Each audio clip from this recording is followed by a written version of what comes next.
Halo guys, jumpa lagi sama Kak Dedi di channel Papan Tulis. Assalamualaikum warahmatullahi wabarakatuh. Gimana kabar kalian semua guys? Semoga selalu sehat, tetap semangat, dan bahagia selamanya. Di video kali ini, Kak Dedi akan membahas materi dari pelajaran bahasa Inggris, yaitu conditional sentence, kalimat pengandaian. Conditional sentence dibagi menjadi dua bagian atau dua klausa, if clause and result clause. If clause adalah klausa yang menyatakan syarat, sementara result clause klausa yang menyatakan hasil. If I have a lot of money next month, I will buy a bicycle. Klausa syaratnya biasanya ditandai dengan penggunaan kata if, artinya jika atau seandainya. If I have a lot of money next month, syaratnya saya memiliki banyak uang bulan depan. Hasilnya, jika saya memiliki banyak uang bulan depan, hasilnya atau sebagai akibatnya saya akan membeli sebuah sepeda. Jadi sebuah sepeda akan saya beli bulan depan dengan syarat bulan depan saya memiliki banyak uang. Conditional sentence is divided into 4 types. First, second, third, and zero conditional sentence. First conditional sentence atau disebut juga future conditional sentence. Kalimat pengandaian yang menyatakan mengandaikan sesuatu yang mungkin terjadi di masa yang akan datang. Jadi pengandaiannya atau sesuatu yang diandaikannya itu mungkin saja terjadi karena waktunya belum menjelang. Bentuk pertama, future conditional sentence menyatakan suatu hal yang mungkin terjadi, possible to happen. Oke, next, second conditional sentence. Disebut juga present conditional sentence. Digunakan untuk mengandaikan sesuatu yang inginnya terjadi saat ini, guys. Kan itu tidak mungkin ya. Oke, present conditional sentence menyatakan suatu hal yang tidak mungkin terjadi. Impossible things to happen. Oke, next, third, past conditional sentence. Digunakan untuk mengandaikan suatu hal yang inginnya terjadi di masa lampau, guys. Dulu.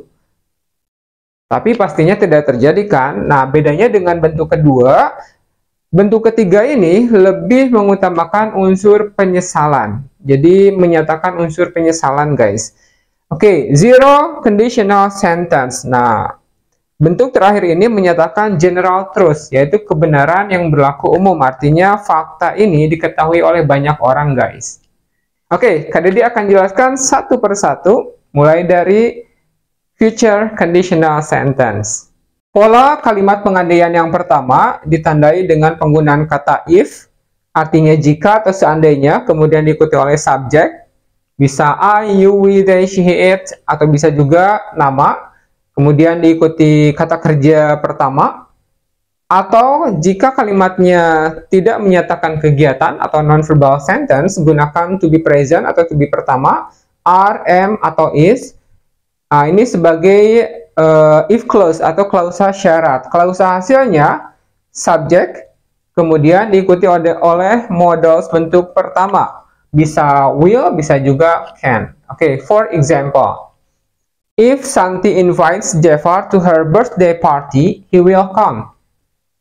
Jika atau seandainya Santi mengundang Jafar ke pesta ulang tahunnya, berarti nanti ya, akan diadakan pesta ulang tahun. Nah, seandainya Jafar ini diundang oleh Santi, he will come. Dia akan datang. Jafar akan datang. Jadi, Jafar akan datang seandainya Santi mengundangnya ke pesta ulang tahun, guys. Mungkin nggak Jafar datang di pesta ulang tahun Santi nanti? Ya mungkin saja, dengan syarat dia atau Jafar ini diundang oleh Santi. First conditional sentence ditandai dengan penggunaan bentuk pertama, guys. Jadi kalau menyatakan kegiatan atau ada penggunaan kata kerja, gunakan kata kerja pertama. To be pertama juga. Dan pasangannya gunakan bentuk modals pertama juga. Oke, jadi disesuaikan dengan namanya ya. First conditional sentence menggunakan bentuk pertama. Kata kerja pertama, to be pertama, modals bentuk pertama juga. Terus posisi klausanya, guys, bisa dibalik. Bisa diawali if clause, kemudian result clause, Bisa juga sebaliknya, result clause dulu baru if clause. Contoh, kalau ini kan if clause dulu baru result clause ya. Kita balik menjadi result clause, kemudian if clause. He will come. Nah, ini karena kata ganti, jadi kita gunakan dulu namanya, guys. Jafar will come if Santi invites him to her birthday party. Jadi Jafar akan datang seandainya Santi mengundangnya ke pesta ulang tahunnya. Jadi bisa dibalik, guys, posisi klausanya. Second conditional sentence menggunakan pola if diikuti subjek, kemudian kata kerja kedua atau bentuk past. To be yang digunakannya juga to be bentuk past atau to be kedua, yaitu were. Sebenarnya to be past itu ada dua, guys, was dan were. Namun yang digunakan di second conditional sentence hanya were aja untuk semua subjek. I, you, we, they, she, he, it, pakainya were. Kemudian klausa hasilnya atau result clause-nya subjek, kemudian diikuti modal bentuk past atau bentuk kedua. Bisa menggunakan kata would, bisa juga could. Akan, dapat, atau mampu, tergantung konteks kalimatnya, guys.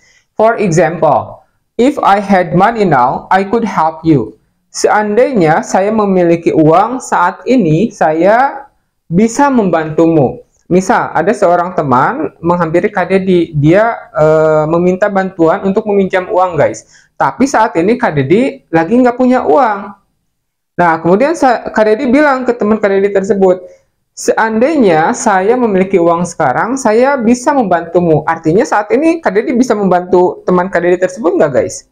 Ya tentunya nggak bisa, karena saat ini Kak Dedi nggak punya uang. Gitu. Oke, contoh yang lainnya, guys. If I were you, I would study hard. Seandainya saya adalah kamu, saya akan belajar dengan keras.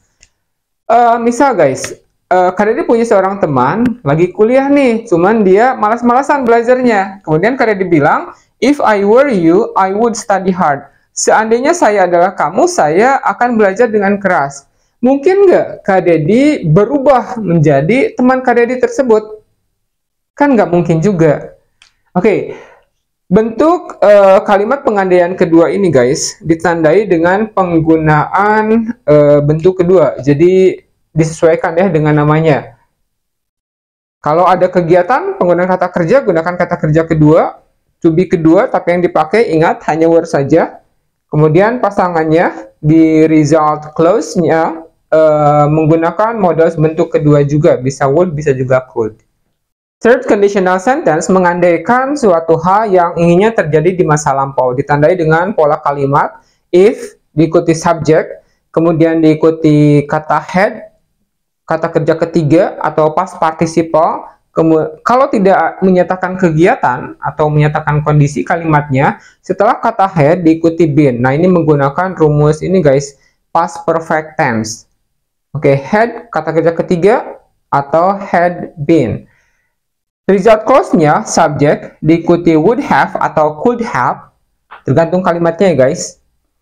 Diikuti past participle atau kata kerja ketiga. Kalau tidak ada kata kerja ketiga, artinya tidak menyatakan kegiatan, melainkan menyatakan kondisi atau keadaan, gunakan been. Jadi would have kata kerja ketiga atau would have been. For example, if I had studied hard before math exam, I would have got a good score. Seandainya saya sudah belajar dengan keras sebelum ujian matematika, saya sudah akan mendapatkan nilai yang bagus. Misalkan gini, guys. Saya dibagiin nilai matematika, guys, nilai ujian matematika, tapi nilainya sangat jelek. Kemudian saat melihat nilai Kak Dedi yang sangat jelek tersebut, Kak Dedi berandai-andai, seandainya saja saya belajar dengan keras sebelum ujian matematika, nilai saya ini udah bagus nih. Artinya dulu Kak Dedi belajar dengan keras nggak sebelum ujian matematikanya? Tidak. Mengandaikan suatu hal inginnya terjadi di masa lampau tapi tidak kejadian. Nah, di sini ada unsur penyesalan. Aduh, coba aja saya belajar sebelum ujian matematika dengan keras, tentunya nilai matematika saya akan bagus. Seperti itu, guys. The last zero conditional sentence menyatakan general truth atau kebenaran yang berlaku umum, artinya fakta yang diketahui banyak orang.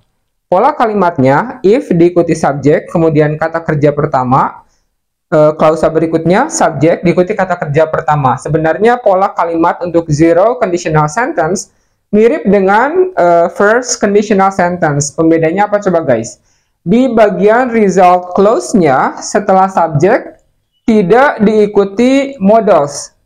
Oke, kalau zero conditional sentence di bagian result clause-nya setelah subjek tidak diikuti modals. Tidak ada can ataupun will. Jadi langsung kata kerja aja guys. For example, if you freeze water, it becomes solid. Jika kamu mendinginkan atau membekukan air, airnya menjadi beku. Semua orang kan tahu ya, kalau kita memasukkan atau menyimpan air di freezer guys, ya airnya akan menjadi beku atau padat. Oke, next. If plants don't get enough water, they die. Seandainya tanaman tidak mendapatkan cukup air, mereka akan mati. Ya, kita juga tahu ya, kalau tanaman kekeringan tidak dikasih air, ya tanamannya akan mati, guys.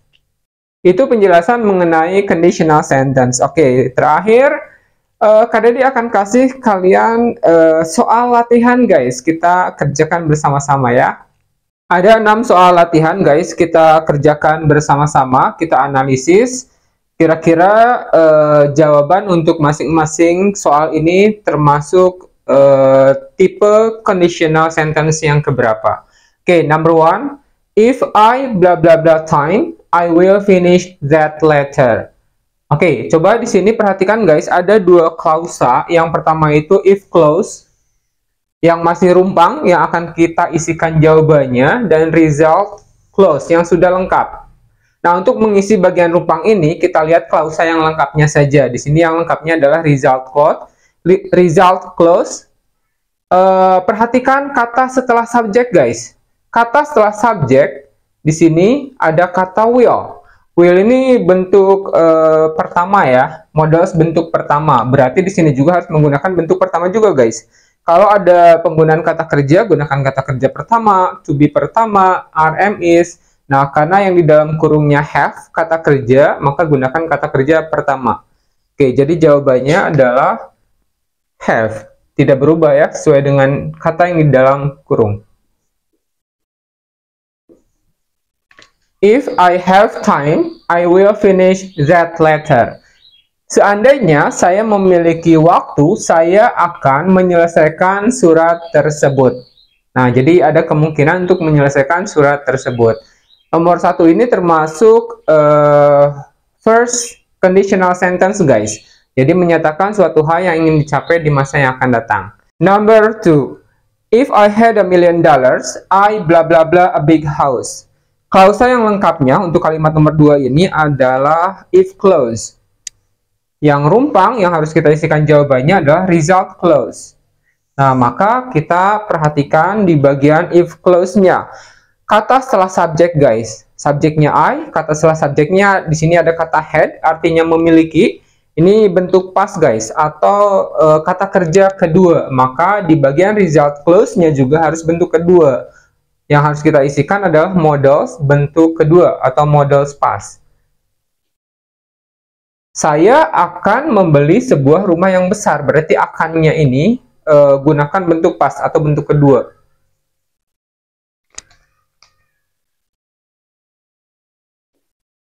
Would buy. Oke, setelah modals diikuti kata kerja pertama ya. If I had $1 million, I would buy a big house. Seandainya saya memiliki $1 juta, jadi saya berandai-andai saat ini guys, saya memiliki uang sebanyak $1 juta. Dan kalau saya memilikinya, saya akan membeli sebuah rumah. Mungkin nggak sekarang saya membeli sebuah rumah yang besar? Nggak mungkin guys. Kenapa? Ya, karena sekarang saya nggak punya uang sebenarnya. Oke, untuk nomor 2 ini termasuk conditional sentence tipe kedua guys. Menyatakan suatu hal yang tidak mungkin. Oke, next number 3. If she had studied harder, she blah blah blah the exam. Seandainya dia sudah belajar lebih keras, dia titik-titik ujian. Di sini dalam kurungnya pass, artinya lulus. Oke, perhatikan klausa yang lengkapnya dulu. Yang lengkapnya adalah if clause.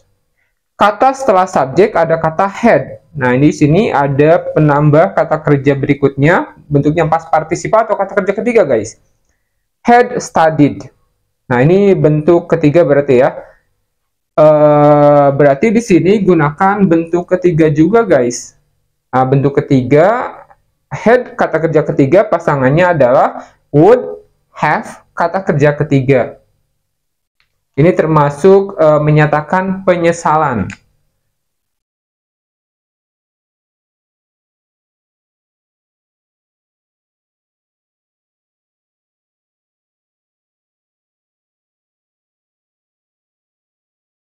Seandainya dia sudah belajar lebih keras, dia akan sudah lulus ujian.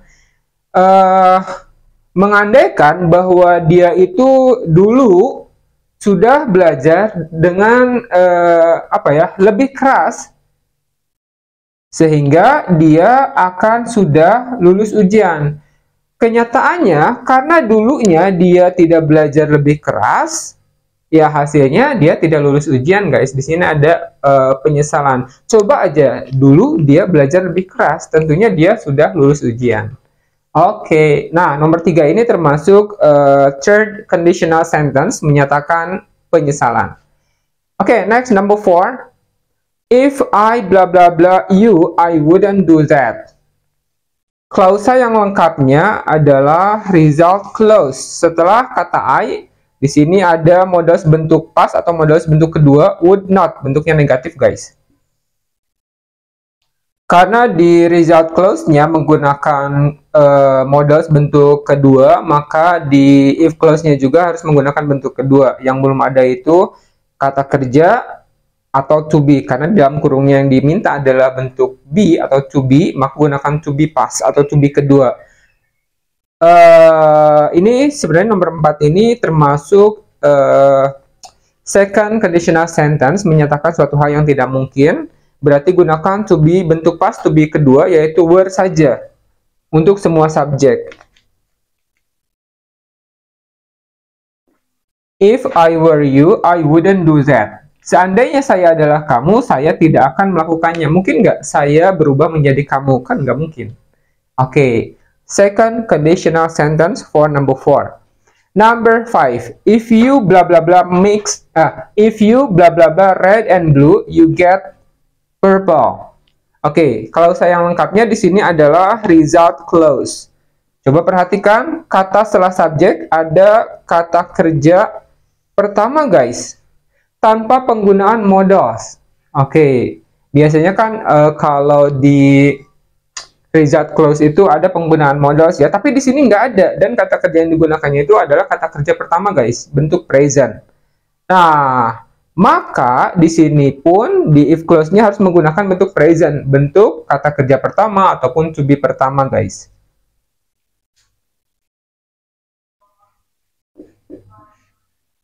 If you mix red and blue, you get purple. Seandainya kamu mencampur warna merah dan warna biru, kamu akan mendapatkan warna ungu. Nah, ini termasuk ke fakta yang berlaku umum, general truth, guys. Berarti nomor 5 ini termasuk zero conditional sentence. Jadi semua orang tahu ya, kalau mencampur warna merah dan warna biru, hasilnya adalah warna ungu. Oke. Next, the last, number 6. If you blah blah blah your room, you blah blah blah well tonight. Nah, di sini dua klausanya nggak lengkap nih. Gimana, Kak, cara menyelesaikannya? Kan kalau tadi klausa yang tidak lengkapnya cuma satu, guys, sisanya lengkap. Nah, untuk menyelesaikannya, kita bisa lihat keterangan waktunya. Apakah keterangan waktunya itu lampau, past, saat ini, present, atau yang akan datang, future? Coba perhatikan. Di klausa yang kedua, di result clause-nya ada kata tonight. Artinya malam nanti atau nanti malam. Berarti ini termasuk future. Keterangan waktunya akan datang, guys. Nah, berarti bentuk yang digunakan untuk nomor 6 ini harus menggunakan bentuk pertama, future conditional sentence, menyatakan suatu hal yang mungkin terjadi. Oke, berarti gunakan semuanya bentuk ke-1. Oke, untuk if clause-nya kita gunakan kata kerja pertama ya, karena yang di dalam kurung adalah clean, membersihkan. If you clean your room, you, nah berarti di sini gunakan modus bentuk pertama, yaitu will.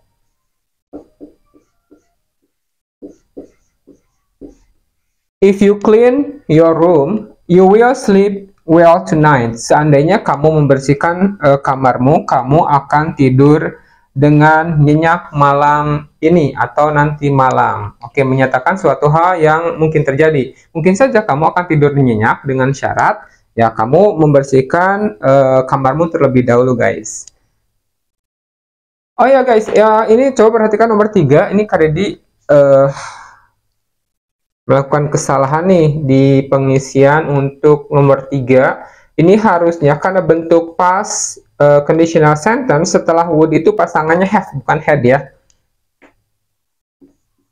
Would have passed the exam. Oke, kita ulangi. If she had studied harder, she would have passed the exam. Bentuk ketiga menyatakan penyesalan. Oke, itu penjelasan mengenai conditional sentence.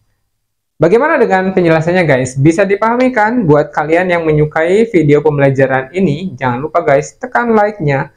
Dan buat kalian yang baru menyimak video pembelajaran dari channel Papan Tulis, jangan lupa guys dukung channel ini agar bisa lebih berkembang lagi dengan cara klik subscribe-nya, juga loncengnya guys.